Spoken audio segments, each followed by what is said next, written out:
Well, good morning. I wasn't planning on making this video, and I'll explain why later, but we have the car back. And if you follow me on TikTok, you'll know like why I didn't have the car in the first place. But the car's back, so I do have a video today. And it is super windy out, so I was planning on like washing the car, but it also looks kind of gray in places. I mean, like over there pretty much. So I like want to wash it because I'm gonna wax it too. But look, this thing is so dirty. And yeah, it definitely needs a good wash. I might do that this afternoon after I run some errands because I have a ton of errands to run. But for now, let's get a cold start on the car. I'll start running the errands, and then I've had this car for like over a year pretty much now, and no issues with it. Love the car, absolutely love it. But there are a few things that just came up. So I guess I do have an issue with it, and I have a couple, which I'll explain later. They're not bad. Nothing that would make me get rid of the car because I freaking love this thing. But let's get a cold start.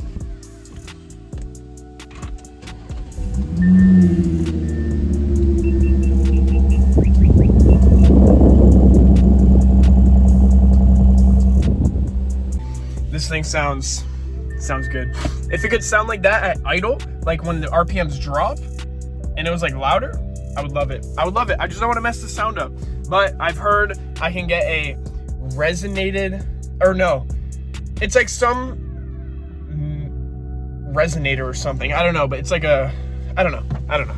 So if you guys remember in last week's video, I got an OBD11 scanner in the app.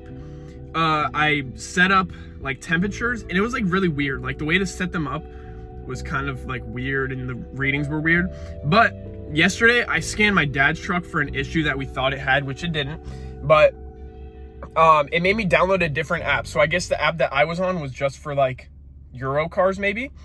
And I was looking on the app like with my dad's truck, and it showed all the temperatures perfectly. So I'm going to try and use that app for my car now, because the temperatures were literally displayed like organized, and it wasn't like really like hard to read, if you know what I mean. Like if you watched the last video, you'll know what I mean.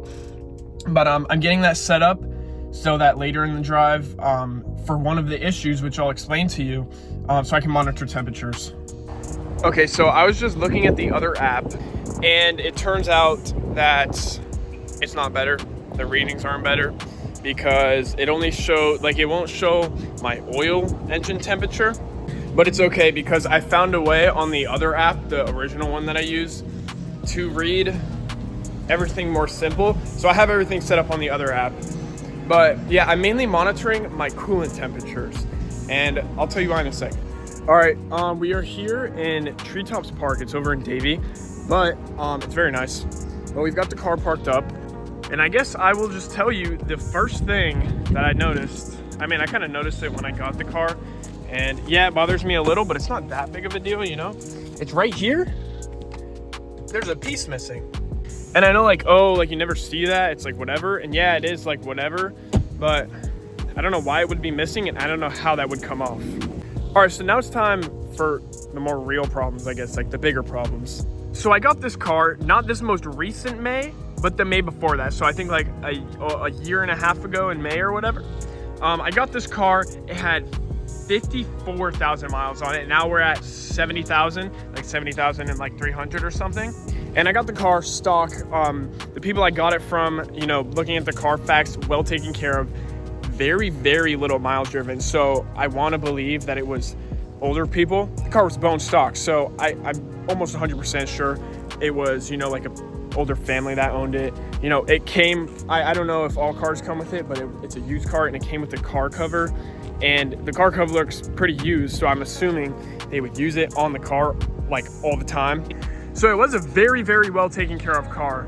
But a couple, like an oil change or two ago, I started noticing that, you know, we're burning oil. And I know that is like, you know, common on these cars, but it was a little bit more significant than what I've heard from other people. Like I would be like, I have to top off on oil almost every oil change, and I change the oil every 3,000 miles. So at around like 2,000 miles through the oil change, I have to, you know, top it off with oil. And I'll show you the oil I use now. I used to use like, because when I do the oil change, I used to use liquid moly. But when I would top it off, I would get like this Mobil, like a quart of Mobil 1 oil. And now I've heard that's not the best. So I have Castrol for the next time. and I'm gonna see if it helps. I'm gonna see if it helps with the burning, because I've heard, you know, use liquid moly and everything, but then I've also heard you want to use Castrol, and I've heard that it's honestly better, and that might be the case. So I'm gonna try it out, and hopefully the burning slows down. But that's not the only thing that's burning, right? So I noticed, you know, I was like, you know, checking everything in the engine, cleaning the engine out, and I noticed that the coolant, right, it was a little bit below minimum. Also, Castrol on the oil cap for the Audi, so I'm just gonna start using Castrol. But I noticed that the coolant was very low, and the coolant wasn't low before. It was like a little above half, and yeah. So I decided to go ahead and buy an OBD11 scanner, which it will read codes on your car. You can do other stuff too. But if you watch the video, you know I got the scanner, and I scanned the car, and instantly 2 engine faults found. And, you know, I cleared them and scanned it again. They still popped up. Now the 2 codes that popped up was coolant charge press. I want to say it was something with the coolant charge press, and PCV. It was like something with the PCV crankcase, I think, or something like that. And all of a sudden it kind of made sense why the car is burning coolant and oil. So I went ahead and I bought some coolant to, you know, just fill it up and just, you know, have full coolant, right? And the way the PCV is on this car is you have to take the supercharger off. And now that's not a hard job, but I went to go get a couple quotes for, you know, the PCV and the coolant pump issue, and it's a lot of money. It's like, I think after everything, pretty close to like $3 grand. Now for the PCV, I don't think it is the PCV itself. I think it is something with a vacuum leak. That's what the shop said, and that is also what I think. And I'm not too sure what that is exactly. I think it's like the hose, like maybe there's like a leak in the hose or something. I'm not too sure. I don't know too much about it. It could have something to do with the actual PCV. But yeah, because there's 3 parts to the PCV. There's like the 3 parts to why you could get those codes. It's the PCV itself, I'm pretty sure, like the hoses, and then there's something else, which I think my something else might be that 3rd one that I'm thinking about.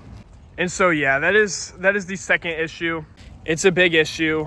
There's nothing, it doesn't affect the car right now. Like there's nothing that is doing right now that's affecting the car in a major way besides burning oil and some coolant, but I can just fill it up. But I am gonna get that fixed relatively soon.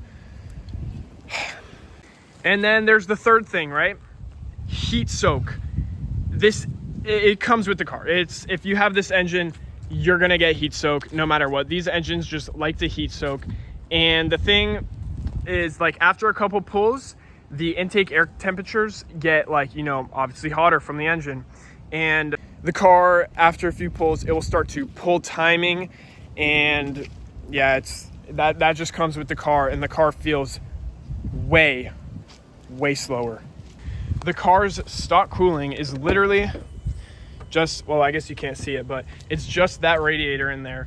And you can get which I'm going to, I think it's like a couple $100, a divorce cooling system. So basically the supercharger will have its own cooling, and the heat exchanger will cool the engine, I'm pretty sure. So it's just a whole nother cooling system, one for the supercharger, one for the engine.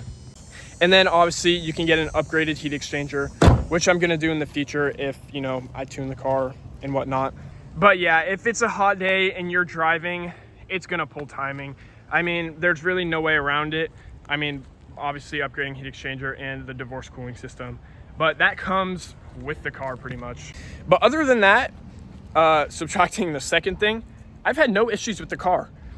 Granted, I did find it lower mileage. You know, mainly you'll find these 3.0 Ts at around like 90 to 100,000 miles, which is when you have to start worrying about carbon cleaning, timing chain guides, water pump, thermostat, all of that stuff. But as of right now, the car is sitting honestly amazing. You know, I'm thinking about, after I fix the issue, tuning the car and then lowering it, and I think the car will be sitting very nice. Obviously, we will get a front lip too, but yeah, I think once we lower the car, cosmetically, it'll look dialed. So yeah, I mean, that's the plans for the car at this moment. But since we're here at this park, let's get some clips of the car.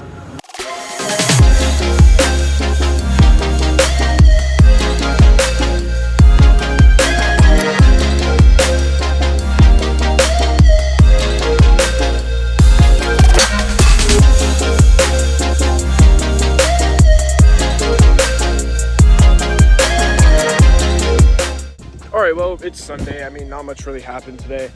But we are washing the car now, just like I said. Let me show you, because this car is freaking dirty. It's been a couple of weeks. It's been like 2 weeks. Check, look at that. Oh, you can't really see it. But yeah, this car's, it's disgusting. So, I mean, I was gonna wax the car. This is the soap I use. I was gonna wax the car, but it's about to rain, and it's not really a waxing type of day, so I'm just gonna wash it. And honestly, if it starts raining, I don't even think I'm gonna dry it. I might just leave it. But I'm gonna quick wash the car, and I will show you the car when it's done. It's gonna be shining, and I guess I'll just wax it next week. I say that every week, but it rains like every single week, so. All right, well, the car's all cleaned up. As you can see, shiny. Wheels are shiny. But yeah, I mean, I'm pretty sure this video is gonna be more on like the short side, but I love this car. I've literally gotten very minimal problems from it, and the problems it has now, I could still drive the car and it would be fine. It's literally just, you know, it's like in the future, you're gonna have to do it because it will get worse, but right now, it'd be fine if I drove it, you know?